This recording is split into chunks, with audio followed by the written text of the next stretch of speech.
Selamat pagi, siang, sore, atau malam, Bu Sita. Di sini saya akan memenuhi tugas video Dreams dengan menjelaskan visi yang sudah saya kumpulkan untuk memenuhi tugas tes tengah semester kemarin. PVC saya ini mengambil judul dari limbah proses pembuatan tempe menjadi pupuk yang lebih ramah lingkungan dan mudah dijangkau oleh para petani maupun masyarakat luas. Namun sebelumnya, perkenalkan terlebih dahulu, nama saya Agnia Zararah Ninggiani dengan NIM 41 2021 009 dari program studi biologi dan dari kelas DX 201F. Tujuan dari program saya adalah yang pertama, mengurangi limbah air dari proses pembuatan tempe dengan mengolahnya menjadi produk yang lebih bermanfaat daripada limbah tersebut itu langsung dibuang begitu saja, mengingat limbah air ini masih memiliki potensi menjadi produk yang lebih bermanfaat. Produk yang dapat dihasilkan dari limbah air ini adalah pupuk yang diharapkan lebih ramah lingkungan dan juga murah ataupun ekonomis. Tujuan yang kedua adalah dapat menyediakan atau membuat pupuk yang lebih ramah lingkungan dan harganya terjangkau. Jadi, para petani ataupun masyarakat luas dapat lebih mudah menjangkau pupuk ini karena dari segi harga yang lebih murah ataupun ekonomis. Kemudian, target program saya adalah yang pertama untuk para petani karena kebutuhannya itu kemungkinan jauh lebih besar.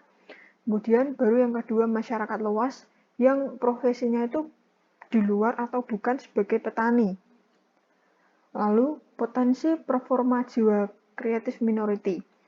Dari yang saya tahu, di kota Salatiga ini terdapat sebuah desa ataupun kampung yang dinyatakan sebagai desa pengrajin tempe. Hal ini dikarenakan sebagian besar dari penduduknya bermata pencaharian sebagai pengrajin tempe. Untuk membuat sebuah tempe itu diperlukan perebusan kedelai hingga matang, sehingga ketika nanti dibuat tempe itu kedelainya itu sudah tidak keras. Namun perebusan kedelai ini menimbulkan limbah air. Baik limbah air dari perebusan kedelai itu sendiri maupun hasil rendaman kedelai selama 1 malam. Jadi setelah direbus itu didiamkan dulu selama 1 malam. Nah, dari limbah air ini nanti itu diharapkan dapat diolah menjadi pupuk yang lebih ramah lingkungan dan dari segi harga itu lebih terjangkau ataupun ekonomis bagi para petani maupun masyarakat luas. Jadi, limbah air ini dapat diolah menjadi pupuk yang lebih ramah lingkungan, murah ataupun ekonomis, dan manfaatnya itu sama dengan pupuk-pupuk yang biasa digunakan para petani. Selain itu, dibuatnya pupuk dari limbah air proses pembuatan tempe ini itu juga diharapkan mampu menjaga kondisi lingkungan, mengingat pengolahan limbah air dari pembuatan tempe itu masih kurang maksimal. Lalu yang pertama itu ada customer jobs. Yang pertama, harga pupuk non subsidi itu dari yang saya tahu biasanya mahal, kemudian sulit dijangkau untuk para petani, kemudian ingin pupuk yang lebih ramah lingkungan dan juga murah ataupun ekonomis, dan yang terakhir adalah mendapatkan penghasilan yang sepadan dengan biaya dan juga tenaga yang sudah dikeluarkan untuk merawat tanaman. Lalu ada customer gains. Yang pertama, petani ingin biaya perawatan tanaman itu lebih murah sehingga menghemat biaya perawatan tanaman dan mendapatkan hasil atau produk yang sama kualitasnya atau bahkan itu lebih unggul dengan jumlah juga yang lebih banyak. Lalu ada customer pains. Yang pertama, petani itu merasa modal yang untuk pupuk itu lebih mahal. Terus beberapa jenis pupuk itu bukan pupuk yang ramah lingkungan sehingga dapat merusak kondisi lingkungan, dan pada beberapa kondisi biaya produksi itu lebih besar namun ketika dijual produk itu harganya lebih murah, jadi petani itu rugi, dan yang paling parah itu tidak balik modal. Lalu untuk produk dan servisnya itu Yang pertama, mampu bermanfaat bagi orang lain.